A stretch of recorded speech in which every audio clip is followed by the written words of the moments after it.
Cheryl Reeve didn't just throw shade.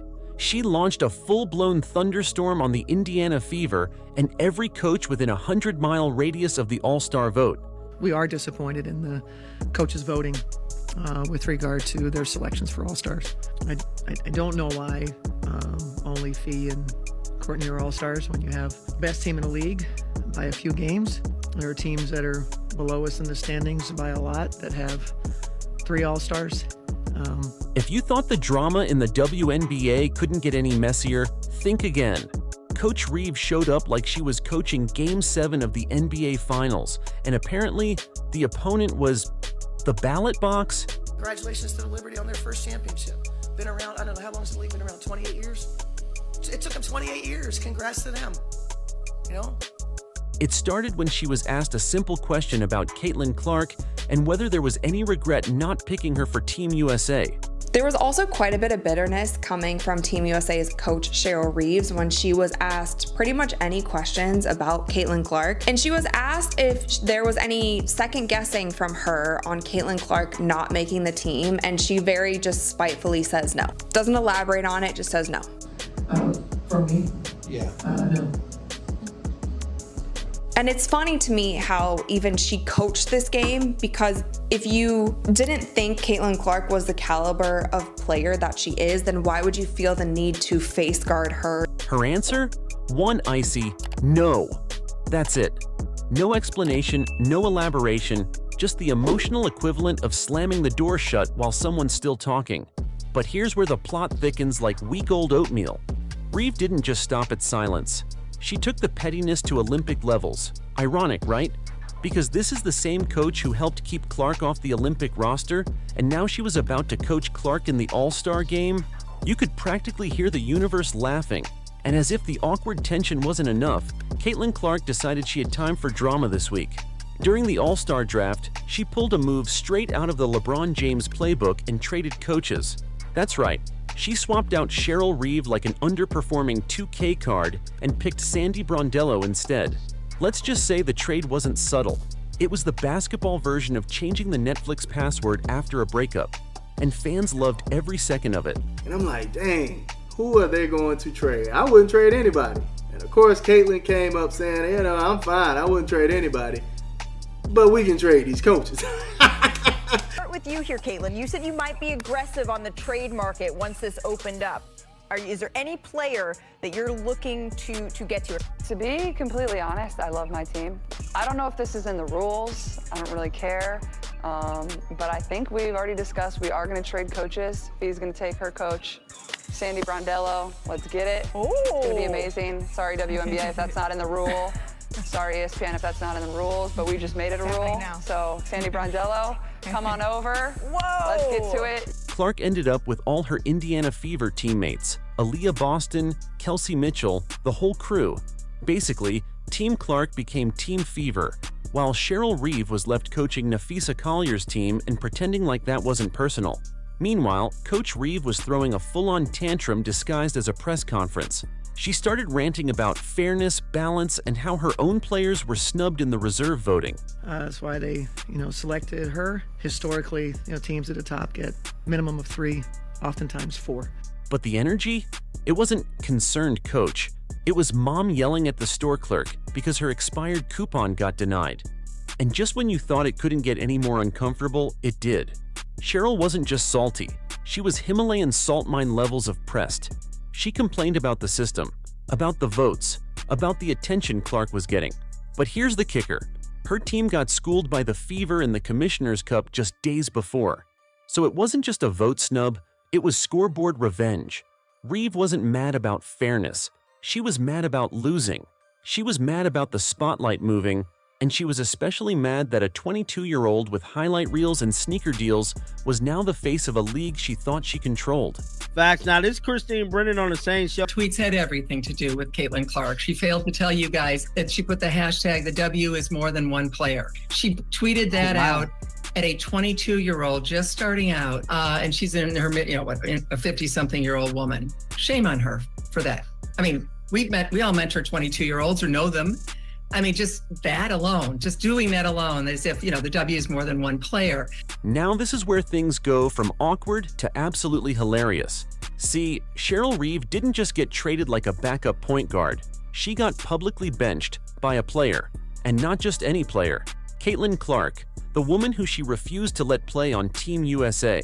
This was the sports version of being ghosted and then invited to watch the person you ghosted win an award. During the All-Star draft, Clark was asked if she wanted to make any changes. She smiled and said, "Well, I'd like to trade coaches." That one sentence sent social media into a frenzy. It was subtle, it was shady, it was sensational, and it was savage.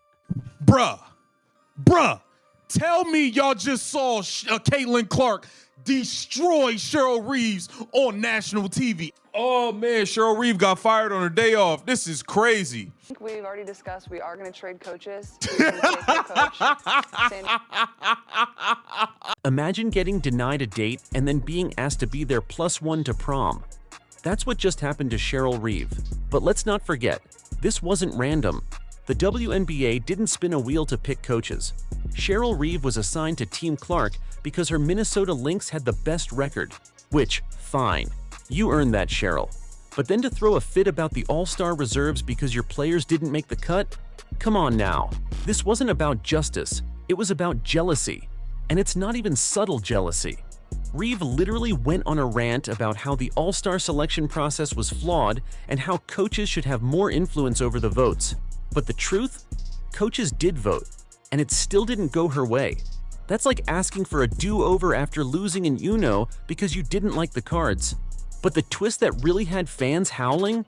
She's now forced to coach the very players and the very system she's been criticizing all season.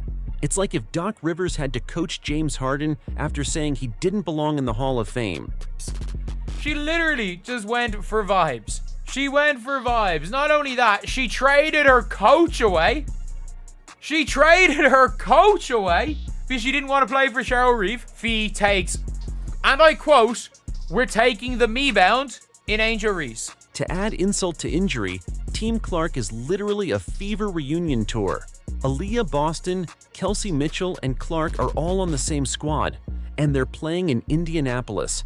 So Reeve went from "this is unfair" to "I now have to coach in the building where I just got torched." This isn't just bad optics. It's like bringing a flip phone to a smartphone convention and then complaining nobody's texting you. The game has moved on, and Cheryl Reeve is still trying to fax in her opinions. Even worse, her complaints only made Clark's fan base louder. The more she protested, the more jerseys got sold. The more she cried foul, the more people tuned in. You'd think she was Clark's marketing agent the way she kept saying her name. And let's be real, if Reeves' players had been selected, we wouldn't be having this conversation. There would be balloons, trophies, and a LinkedIn post about team culture. But since they didn't, suddenly it's rigged. Now here's where the WNBA turned into an actual soap opera with sneakers. Because while Cheryl Reeve was crying about fairness, the Indiana Fever were out there doing damage. Real scoreboard damage. Remember the Commissioner's Cup? That wasn't just another regular season game. That was a trophy match. Real stakes. Real pressure. That's what we got. Boom! Congratulations, lady. Back to you guys. What you mean, bro? Caitlin crashed in the press conference. Look at these numbers right here. Commissioner Cup champion. And the Fever stomped Reeves' Lynx like it was personal. Reeve didn't just lose that game. She got schooled. Her team got outplayed, outcoached, and outcheered by a squad that just a year ago was treated like league filler. The same Fever team she shaded now owns her in every possible way. On the court, in the locker room, and now in the All-Star narrative. But here's where it goes full theater. Right after that blowout, Cheryl Reeve goes public with a laundry list of gripes about the All-Star reserves. She didn't name Clark directly, but let's not kid ourselves. It was all aimed at her. Reeve basically said the coaches' votes didn't reflect who deserved to be there. But when your team just got cooked by 3 of the players you claim don't deserve it, that's not an argument, that's a meltdown. She then tried to turn it into a morality issue, talking about integrity and balance and respect for the game. Girl, this isn't jury duty. This is the All-Star game. It's for the fans, it's for the vibes. If LeBron James had cried this much about Zaza Pachulia almost making the All-Star team, we'd still be clowning him. It's like watching someone yell at the DJ at a party because the playlist wasn't Beethoven. All of Reeve's complaints boil down to one thing: relevance. She used to have it. Now Caitlin Clark does. And that stings, especially when your system, your blueprint, your old-school coaching doesn't work anymore. It's not about who boxed out hardest or ran the cleanest screen. It's about moments, viral moments. And Clark, she's a walking highlight reel. Reeve tried to play chess, but Clark's playing Mario Kart, drifting through all the noise and tossing banana peels on her critics. Meanwhile, Reeve is stuck throwing Hail Marys and hoping someone still thinks she's the smartest coach in the room. And here's the wildest part: Clark didn't even say a word. She didn't go off on social media. She didn't call anyone out. She simply drafted her teammates, traded her coach, and smiled through the chaos. That's power, and Reeve knows it. Cheryl Reeve, whew, dodged the bullet. Whew. Thank God I don't need to coach Caitlin Clark, man. I would have had to swallow so much pride I can't do that. Fee, she probably called in the Fee, talk to Caitlin, please. I can't do it. This book's about to come out. You know what they're gonna be saying if I'm coaching Caitlin Clark and the book's out? Oh, God. That's why she's spiraling. Let's finish with the plot twist nobody saw coming. Reeve got traded like a used gym bag. Yes, Cheryl Reeve, the same coach who didn't want anything to do with Caitlin Clark, was supposed to coach her all-star team. The league assigned her. The cameras were ready, the popcorn was popped, and then, boom, Clark traded her. Just like that. Traded her like she was a bench warmer in fantasy basketball. Clark didn't even blink. When asked if she wanted to make any trades during the All-Star draft, she said, "Nah, I'm good with my players, but I'd like to trade coaches." That's not a mic drop, that's a mic explosion. She didn't just trade Reeve. She replaced her with Sandy Brondello. You may have been involved in the first ever coach trade of any All-Star game ever.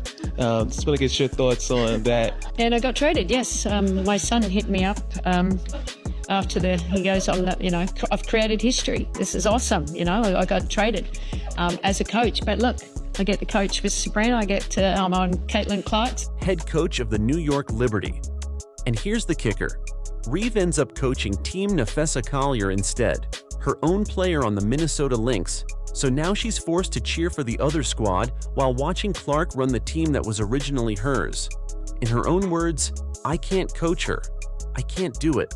And honestly, she didn't have to. Clark made sure of that. But don't miss this next part. It's the real gut punch. The All-Star game is being held in Indianapolis. That's right. The entire arena is going to be filled with Fever fans.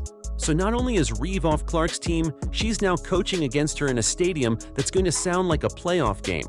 Imagine Greg Popovich getting booed at the Spurs home court because he's coaching the wrong team. That's what Reeve is walking into, and she knows it. That's why her voice is cracking, her tweets are missing, and her dignity is somewhere under Clark's sneakers. Cheryl Reeve has just come out and she's deleted this tweet, by the way. She has gone out and she's deleting tweets. And obviously, look, it's the internet, things are forever. You're not going to win questioning the credibility of Christine Brennan. At this point, Reeve isn't even a rival. She's a subplot in Clark's Netflix series. And here's the bigger truth. This isn't about all-star rosters. It's about the WNBA shifting away from the gatekeepers and towards the fans. You can cry about deserving players all you want, but the people have spoken, and they want Clark. She didn't steal the spotlight. She earned it. She packed arenas, broke records, and yes, she wrote the funniest all-star script the WNBA has ever seen. A coach swap, a teammate trio, a draft night power move, and silence so loud it echoed through Reeve's press conference. Let this be a reminder to every legacy coach out there. If you don't adapt, you get left behind. You can either coach the future or get traded out of it. If you're enjoying this kind of chaos and want more stories where the drama is real, the jokes are sharp, and the receipts are stacked, make sure to subscribe and support the channel. Thank you.